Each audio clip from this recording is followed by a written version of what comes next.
सहारनपुर में कैराना सपा सांसद इकरा हसन को डीआईजी दफ्तर के बाहर हंगामे के बाद हिरासत में ले लिया गया था। वह मोनू कश्यप हत्याकांड में पीड़ित परिवार को न्याय दिलाने पहुंची थी।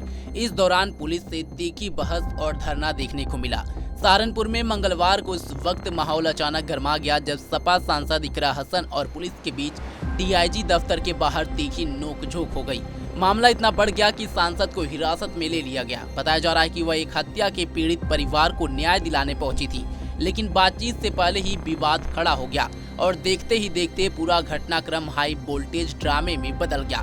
सांसद कार्यकर्ताओं के साथ थाना सदर के बाहर ही धरने पर बैठ गए। बताया जा रहा है कि डीआईजी कार्यालय की पार्किंग में गाड़ी खड़ी करने को लेकर विवाद की शुरुआत हुई। इसी दौरान माहौल तनावपूर्ण होता गया। सांसद का आरोप है कि डीआईजी ने पीड़ित महिला के साथ ठीक से व्यवहार नहीं किया, जिससे मामला और भड़क गया। विवाद के दौरान सांसद और पुलिस के बीच कड़ी और तीखी बहस शुरू हो गई। प्रत्यक्षदर्शियों के अनुसार जब महिला पुलिसकर्मी ने उन्हें अंदर चलने के लिए कहा तो इकरा हसन ने नाराजगी जताते हुए कहा कि मुझे हाथ मत लगाइए। इसके बाद वे डीआईजी दफ्तर के बाहर ही धरने पर बैठ गईं। इस बीच वहां मौजूद लोगों की भीड़ भी बढ़ने लगी। इस पूरे मामले पर इकरा हसन ने क्या कुछ कहा और डीआईजी दफ्तर के अंदर क्या बातचीत हुई, सुनिए। क्या करोगे? गोली चला दोगे? फांसी दे दोगे? दो हद कर दिए। तरीके से किसी को बात करना नहीं आता है। इस जनता की ही तनख्वाह मिलती है आपको।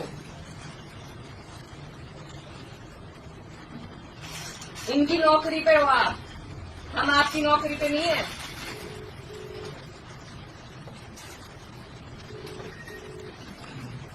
वो जो लापता लोग हैं वो कहाँ हैं, उनकी जानकारी दीजिए हमें। जितने लोग हमारे साथ थे तो उनकी जानकारी दीजिए, नहीं तो मुझे भी अरेस्ट करके ले जाइए। क्या तोड़ना? पीड़ित की माँ, पीड़ित का भाई, पीड़ित के और परिजन जो साथ थे, जो पैरोकार थे, उन्हें ये इंसाफ दे रहे हैं आप। पीड़ित क्या मृतक है वो? आप ये सोचिए, आपके परिवार में किसी के साथ ये हो जाए और आप जैसे अधिकारी उन्हें मिल जाए तो कितना अच्छा रहेगा। हमारी तो कामना है कि आपके जैसे अधिकारी आपके काम आए आगे।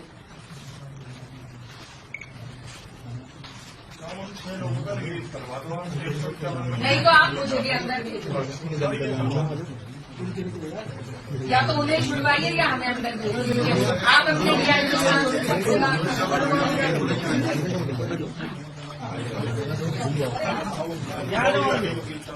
आपकी तो इंसानियत मत है, हमारी मुस्कुराइए मत, मुस्कुराइए मत। अरे उन्हें देख के मुस्कुरा रहे हैं आप, मुस्कुराइए मत। पहले तो इसके पीछे का कारण आप एक बार स्पष्ट कर दीजिए कि आपकी वो जो मांग आप लोगों ने मांगी थी, क्या वो पूर्ण नहीं? अभी तक तो कोई हमें समाधान प्रशासन की तरफ से कोई आश्वासन नहीं मिला है। और मांग भी हमारी सरल सी है कि जो पीड़ित पक्ष, जो माँ आई थी जिसके बच्चे को मार दिया गया बेरहमी से, वो अपनी गुहार लगाने जो आई थी, उन्हीं के लोगों को जेल में भेज दिया गया है। तो हमारी सिर्फ इतनी सी मांग है कि उन्हें रिहा किया जाए, और अभी तक प्रशासन ने उसका कोई समाधान नहीं किया है। तो हम यहाँ बैठे हैं, जब वो आएंगे तभी हम यहाँ से जाएंगे। मतलब आप जब तक उनकी रिहाई नहीं? बिल्कुल बिल्कुल। अच्छा, अभी अखिलेश यादव जी ने भी जो है एक ट्वीट किया है जिसमें उन्होंने कहा है कि ये सरकार फिलहाल जो काम कर रही है वो कलयुग के हिसाब से करी। क्या कलयुग ही है ये, जहाँ एक माँ अपने बेटे जिसकी हत्या बेरहमी से की गई हो उसके लिए इंसाफ मांगने अधिकारियों के पास जा रही है और उनको बेइज्जत करके, उनको धक्के मार के वहाँ से निकाला जा रहा है। तो इससे बुरा कलयुग क्या आएगा? और यही सरकार है जो लॉ एंड ऑर्डर की दुहाई देती है। आज इनके अधिकारी, एक बुजुर्ग माँ जो पीड़ित है, जो परेशान है, वो अपनी गुहार लेकर आई, उनकी नहीं सुन सकते। एक इलेक्टेड जनप्रतिनिधि के साथ वो वहाँ पहुँची हैं, तो आम जनता तो इनके दर तक पहुँच ही नहीं पाएगी। ये इनके लॉ एंड ऑर्डर की हालात है और ये राम राज्य है जो ये दिखा रहे हैं आज। तो ये सारी तस्वीर सबके सामने है, घंघोर अन्याय है, और इस अन्याय के खिलाफ राष्ट्रीय अध्यक्ष जी भी, हम सब पूरा समाजवादी परिवार साथ है और हम ये लड़ाई लड़ेंगे पूरी। फिलहाल आपने अधिकारियों से बात की, उनका क्या कहना है? वो कह रहे हैं सुबह छोड़ देंगे, लेकिन हमारी मांग है कि इनके हाथ में है, ये लोग छोड़ चुके हैं अब से पहले भी कई बार हमने देखा है, और उनका कोई अपराध, या तो उनका अपराध बता दीजिए। वो अपनी पीड़ा को लेकर अधिकारियों के पास आए थे, उसका उन्हें ये सिला मिला कि उन्हें जेल भेज दिया गया है, तो उनका कोई अपराध तो है नहीं, कोई अपराधी नहीं है वो, तो किस बुनियाद पर वो सारी रात जेल में रहेंगे? हमें ये मंजूर नहीं है। लेकिन वो कह रहे हैं, नियमों की बात कर रहे हैं कि हम रात को नहीं छोड़ सकते। कई बार छोड़ा है उन्होंने, कई बार छोड़ा है, उनके अधिकार के अंदर है ये बात, वो छोड़ सकते हैं, लेकिन क्योंकि तानाशाही है, तानाशाही का जवाब इसी तरीके से दिया जा सकता है। हमने गांधी जी के उस पर हम धरने पे बैठ गए हैं, इसी तरीके से तानाशाही का जवाब दिया जाएगा। तो क्या लगता है आपको, आप धरने बैठे हैं हम, जब तक वो नहीं छूटेंगे। वो मेरे साथ आए थे, मैं उन्हें अपने साथ लेकर जाऊंगी, मैं उनके बिना यहाँ से नहीं जाऊंगी। और क्या अपील करना चाहेंगे, क्या करना? यही मैं सब लोग देख रहे हैं, यही कहना चाहती हूँ कि आज ये उस समाज के साथ हो रहा है जो हमेशा से भाजपा का सपोर्टर रहा है, और जिन लोगों को पीड़ा थी वो लोग भी खुद भाजपा को आज तक वोट देते आए हैं, कश्यप समाज के लोग हैं। क्या वो गरीब हैं इसलिए उनके साथ ये नाइंसाफ़ी हो रही है? पीडीए के हैं इसलिए नाइंसाफ़ी हो रही है? क्या वजह है कि आज वो अपनी गुहार भी अधिकारियों तक नहीं ले जा सकते, कि उनके दरवाजे तक जाना भी, डीआईजी के गेट पर खड़ा होना भी उन्हें मंजूर नहीं है? एक पीड़ित माँ वो रोते हुए वहाँ से बाहर निकली है, क्या उसके दिल पे बीत रही होगी, जिसके बच्चे को आज तक इंसाफ नहीं मिल पाया? तो हम और तो कुछ, हम सिर्फ उनसे आश्वासन लेने गए थे कि वो निष्पक्ष जांच का आश्वासन दे, वो तक नहीं दिया गया। तो क्या कसूर है इन लोगों का? इस तरीके से इनकी प्रताड़ना होगी क्योंकि ये लग के एक पार्टी को, एक विचारधारा को वोट दे देते हैं। इनकी कोई सुध नहीं लेता, ना सरकार लेती है, ना अधिकारी लेते हैं। तो आज ये बात सबके सामने है, और राजनीति की बात नहीं है ये। अब से पहले भी यहाँ पर प्रशासन के साथ मेरी भी पहले भी एक वाक़या हुआ था, लेकिन हमने उस टाइम, क्योंकि मेरा पर्सनल मामला था, हमने कुछ नहीं किया। आज एक माँ की बात है, जिस माँ ने अपने बच्चे को खोया है, जिसके बेटे को बेरहमी से मारा गया है, वो किसी भी समाज से हो, वो मुस्लिम हो, हिंदू हो, जाट हो, गुज्जर हो, कश्यप हो, किसी भी समाज से हो, अन्याय अन्याय है, और अन्याय के खिलाफ हमारी ये लड़ाई है।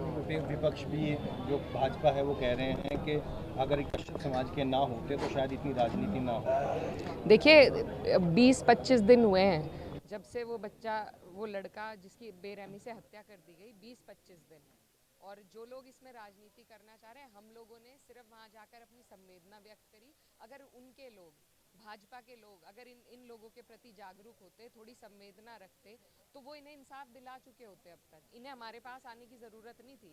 20-25 दिन गुजरने के बाद जब इनकी कहीं सुनवाई नहीं हुई, तब ये मेरे पास आए, और मैंने इनसे कहा कि मैं आपको लेके चलूँगी, जहाँ आप कहोगे मैं लेके चलूँगी। ये मेरा फ़र्ज़ भी है, मेरे लिए मेरे सभी लोग, चाहे उन्होंने मुझे वोट दिया है या नहीं दिया है, अगर उनके साथ नाइंसाफ़ी है तो वो मेरे साथ नाइंसाफ़ी है। मैं उन्हें लेकर गई और उनकी बात कराई, तो ये सिला हमें दिया। इस तरीके से हमसे बात की गई।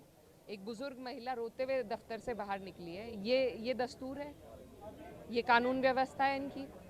तो इसमें कोई राजनीति की बात नहीं है। हम वहाँ से चुपचाप निकल गए थे, तानाशाही करते हुए उन पर कार्रवाई की गई, उसके बाद हम यहाँ पर आए हैं। हम लोग जा चुके थे वहाँ से, लेकिन फिर से उन लोगों को पकड़ के मुझे महिला थाने भेजा गया, उन्हें दूसरे थाने भेजा गया, वहाँ से उनको जेल में भेजा गया, हमें धोखे में रखकर। तो जिस तरीके से धोखा इन लोगों ने कराया, उन पे तानाशाही करके पीड़ित पक्ष को जेल भेजने का काम किया है, इससे बड़ा अन्याय हमने नहीं देखा होते हुए, और इस अन्याय के खिलाफ हम लड़ते रहेंगे। सूचना ये है प्रशासन की ओर से कि आप लोग वहाँ पर लोगों को इकट्ठा करने की कोशिश कर रहे थे, जिसके बाद जाम लगना और अन्य जो कानूनी, हम केवल, वीडियो भी है वहाँ की, हम केवल 5 से 7 लोग थे, और वहाँ हम पार्किंग की जगह पर खड़े थे, हम रोड पे भी नहीं थे, उसकी भी वीडियो है। हम वहाँ से जा ही रहे थे, हमें डीआईजी साहब ने ही कहा था कि दूसरी एप्लीकेशन दे दो। उस एप्लीकेशन की बात, अगर डीआईजी साहब ने उन्हें अपने कमरे से बाहर निकाल दिया, तो हम तो उनसे बात करके जाएंगे ना, उनकी तसल्ली करेंगे। प्रशासन के पास हम तसल्ली के लिए ही गए थे, वो तो वो कर नहीं पाए। आखिर जो पीड़ित पक्ष है, वो उनसे, हमें तो तसल्ली उन्हें देने का हमारा फ़र्ज़ था, वही हम उनसे बात कर रहे थे। क्या 2 बात करना, डीआईजी के घर के बाहर खड़े होकर 2 बात करना गुनाह है? हम वहाँ सिर्फ 5 से 7 लोग थे, आप वीडियो उठाकर देख लीजिए। आप कसूर बताइए, अगर हम कसूरवार हैं, हम सज़ा के लिए तैयार हैं, लेकिन हम कसूरवार बिल्कुल नहीं है। ये सरासर तानाशाही है, और इस तरीके से आज इनके साथ है, कल को किसी के भी साथ होगा, और ये अन्याय हम सब देख रहे हैं, इसलिए सब यहाँ पर एकजुट हैं कि आज उनके साथ है, कल को हमारे साथ यही वारदात हो सकती है। तो कोई कहाँ जाएगा, किसके पास अपनी गुहार लेकर जाएगा? तो आज इस अन्याय के खिलाफ हम यहीं बैठेंगे जब तक हम अपने लोगों को, जिनको मैं अपने साथ लाई थी, अपने साथ नहीं ले जाऊंगी। मैं यहाँ से नहीं हटूंगी।